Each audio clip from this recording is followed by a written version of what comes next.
is cyberpunk. It sounds stupid.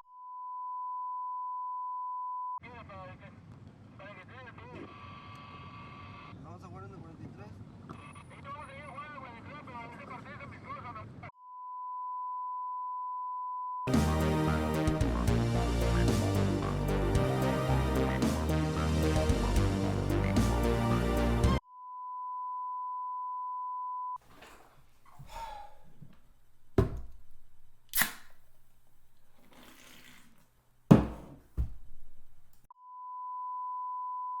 I'm Elias, and this is The Woman in White from the Neo-Cyberpunk Anthology.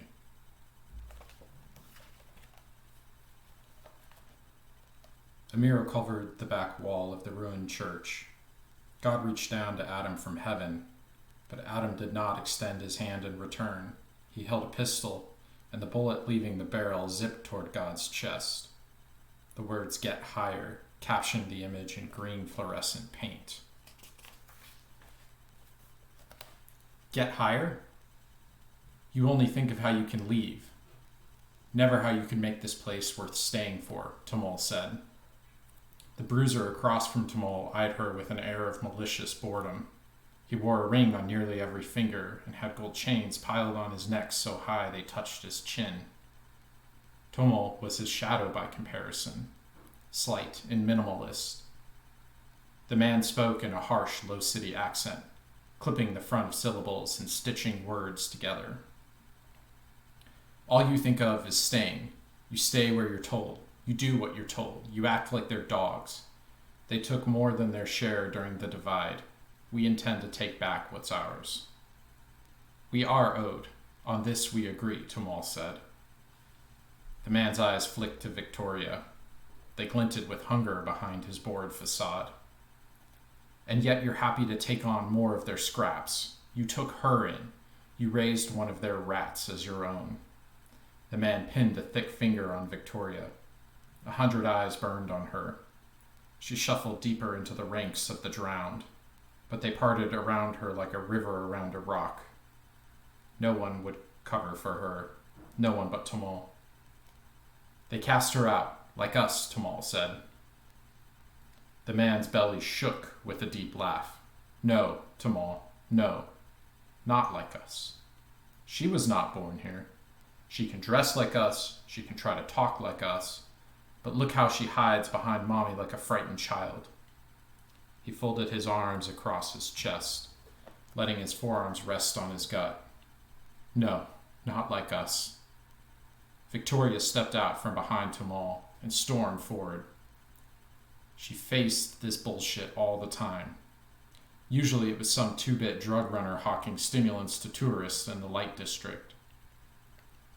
This time it was an LCG boss. No matter, she dealt with them all the same. She curled her hands into fists. Her knuckles turned wide as she brushed through the ranks of the drowned. Tamol flashed a palm at her. Stay put. It was a small gesture, but from Tamol's hand, a powerful message.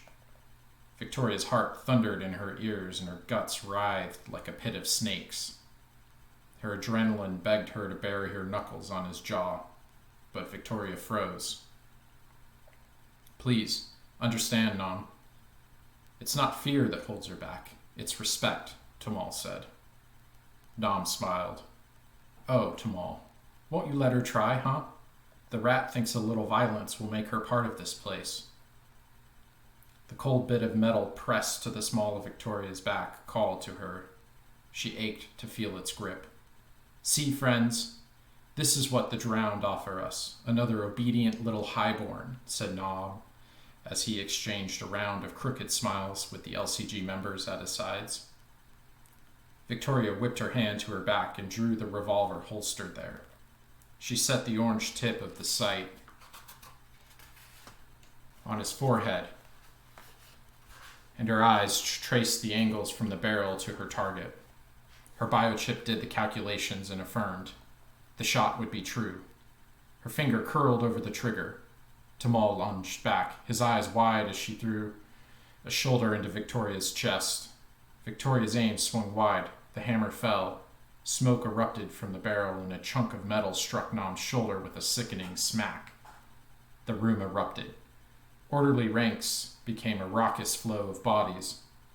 Both sides drew weapons and opened fire. Bullets whizzed by Victoria and struck the floor as she rolled and took cover behind a pillar.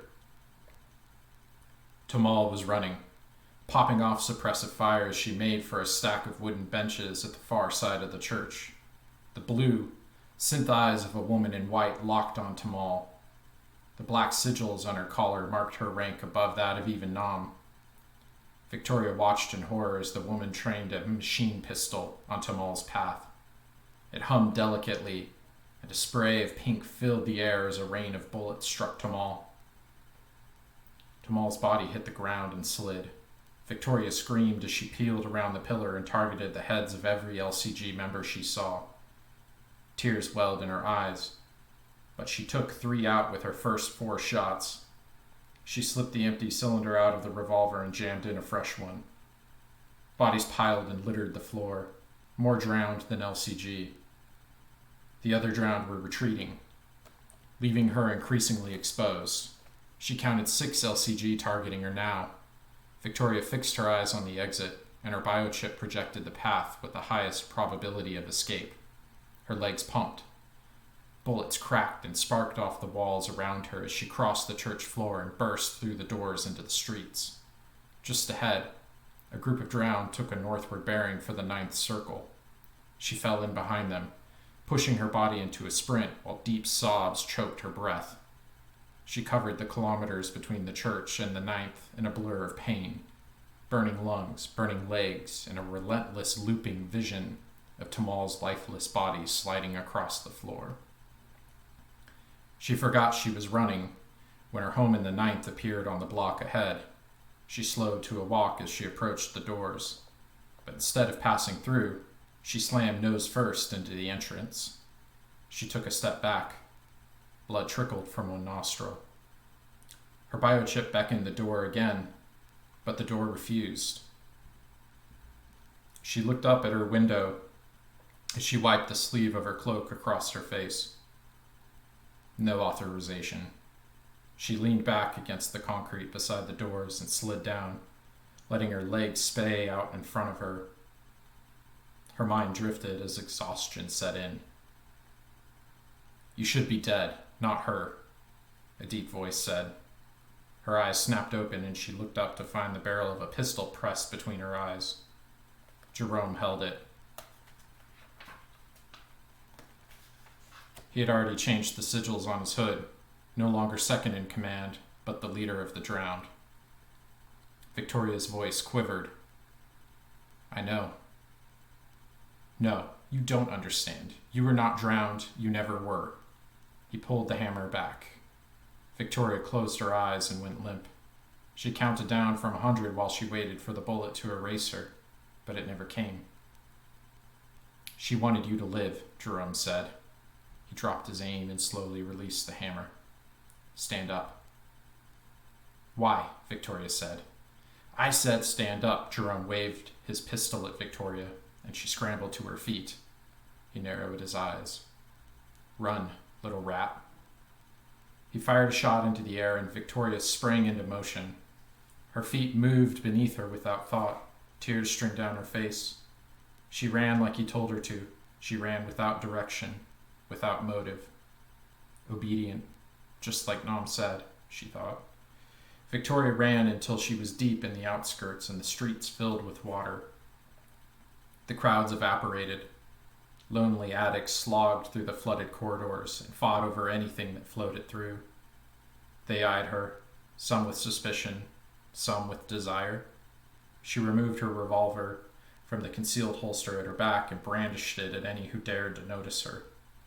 They kept their distance. It never snowed in the Northwest anymore, but the rain was so cold and heavy she wished it would. Her cloak shirked the storm for hours, but in time the biting wind drove it through her hood and soaked her inner layer. Convulsive shivers rocked her body while she sloshed through a crumbling warehouse looking for shelter. A rusted ladder at one end led to the rafters. and at the far end of those, a chunk of the original roof was still intact. Beneath it was a small alcove, once part of the attic. She forced her stiffening muscles up the rungs of the ladder and shimmied along the rafters toward her refuge. She curled up in the alcove's corner and nibbled on the protein bar stashed in her pocket.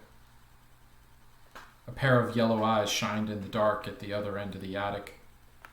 Victoria broke a corner off her protein bar and held it out. A raggedy black cat, all skin and bone, emerged from the shadows and padded toward her with a soft mew. It stopped out of arm's reach, sat, and stared at the morsel in Victoria's palm. "Come on," said Victoria, shaking the bit of food. The cat licked its teeth and swished its tail. She sighed. "I get it. I wouldn't trust me either." Victoria tossed the chunk of protein bar to the cat and sniffed it suspiciously at first, then swallowed it in one gulp. She laid on her side, and they watched each other from opposite corners of the alcove until she could not hold her eyes open anymore. She was drifting toward sleep when she felt the creature's breath on her face. She smiled as it nuzzled its way beneath her cloak and curled in against her body.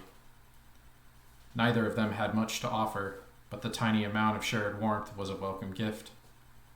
Sleep took Victoria, and she drifted through horrid dreams of addicts eating her alive. She awoke in a violent shiver. The cat was gone.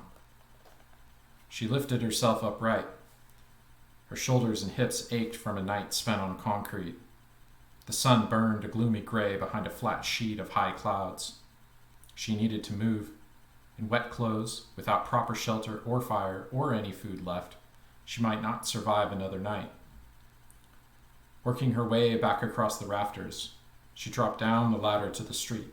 She looked back, and in the corner where she slept, she thought she saw a flicker of a shadow. "I'll be back for you," Victoria called into the dark. She lifted her hood and draped it low over her face as she set off for the Light District. Her legs ached as she sloshed through blocks and blocks of flooded industrial plains. But the water gradually receded. Eventually the streets were dry and the buildings around her transitioned from crumbling ruins, covered in haphazard graffiti, to smooth facades marked by LCG murals. Victoria took out the small knife she kept along the inside of her left arm and cut the sigils from her neckline of her cloak. She dropped them in the gutter and watched a storm drain swallow them. She was nobody again. She scanned tags and murals, skirting along the edges of LCG's territorial markings as she went. It made for a longer but safer route. In neutral zones she might happen upon the wrong person, but LCG would not actively hunt her, she thought. She curled around a corner and jogged down a street that ended in a T. One more left would put her on a straight course to the Light District, where she just might survive, hustling narcotics. Her eyes snapped to a luminous white figure in the distance. Her feet anchored so abruptly she almost fell under her momentum. The woman in white stood in front of a grungy black storefront. The letters Black Lane flickered in red neon behind her. Victoria's vision throbbed, blurring the image. But it had to be the woman. No one else dressed like that. No one else dared to dress like that. Victoria tucked her body behind the corner of an alleyway and peered around it. The woman in white gestured oddly, tracing an arc with her arm while her fingers tutted a set of sigils. Then she entered the squat building. Victoria dimmed the blue glow trimming her cloak and advanced. She hugged the walls to keep to what shadows the gray sky offered, while her heart raced.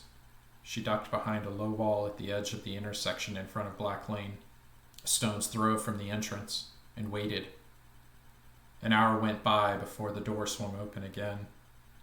Her hand hovered over the grip of her revolver. The woman in white strode out, lifted a white hood over her head, and moved into the street. Victoria drew. She took aim. With the woman's back to her, she could get one clean shot off. But the white combat suit was a statement, a threat. Could her revolver even penetrate it? If the bullet did not go through, she was dead. The pistol strapped to the woman's hip could put a dozen rounds in her direction in less than a second. Even Tamal's lightning reflexes were no match for it. Not now. Victoria released a heavy breath and holstered her pistol. The woman in white disappeared in the direction of the light district, and in her wake, an enormous man with a rough beard emerged from Black Lane. His gut wobbled as he walked and threatened to burst the buttons of the faded leather vest holding it back. He flipped a small silver lighter open and took a long drag on a cigarette. He smoked furiously until the cigarette was only a nub that threatened to singe his fingers. He flicked it to the ground, stamped it under a heavy boot, and popped another between his lips. Victoria stepped around the wall and jogged up to the man, one hand behind her back. They met eyes, and she drew her weapon, training the sight on his head. He scanned her up and down and chuckled. "Rough night?" he said. Victoria cocked her head at him. "I don't know you, so why are you sticking a gun in my face?" the man asked. "The woman in white. Who is she?" Victoria said. "I don't answer to you," the man said. "I could put this bullet between your eyes," said Victoria. "I see that." "Well, then who is she? You saw her outfit. She's LCG." "That's not good enough," said Victoria. The man scowled. "Look, I find it amusing any time someone gets the better of me, but my humor is running out here. Soon enough, one of my friends will come out to join me for the smoke break, and when that happens, you will be dead. So what's it going to be, dead here or alive elsewhere?" Victoria's eyes flashed to the door. "You're soaked and you smell like cat piss and petroleum, so I can only assume you were sleeping rough somewhere in the outskirts. You're broke, no connections. You're desperate," he continued. She steadied her aim. "I might kill you just because you're an asshole." He laughed, loud and gruff. "That's the spirit. You know, you look desperate enough that I have a job you might even take." "Why? Because desperate people are dangerous?" asked Victoria. "No, because desperate people are stupid, and this is a hopeless task," the man said. Victoria chewed on her lower lip. "If I do this, can you help me find her?" He laughed again. "We both already know you will say yes." "What else do you have going?" "If I do this, you help me find her," insisted Victoria. "Oh, you pull this off, and I'll give you her home address and 1,000 credits. The man extended a hand. Thick calluses covered his palms and knuckles. Fissures cracked and bled along the joints of his fingers. Victoria lowered her aim. "So what's it going to be?" the man said. Victoria drew in a slow breath through her nose. She took his hand. "Deal." Buy the anthology to read the rest. Thanks for listening.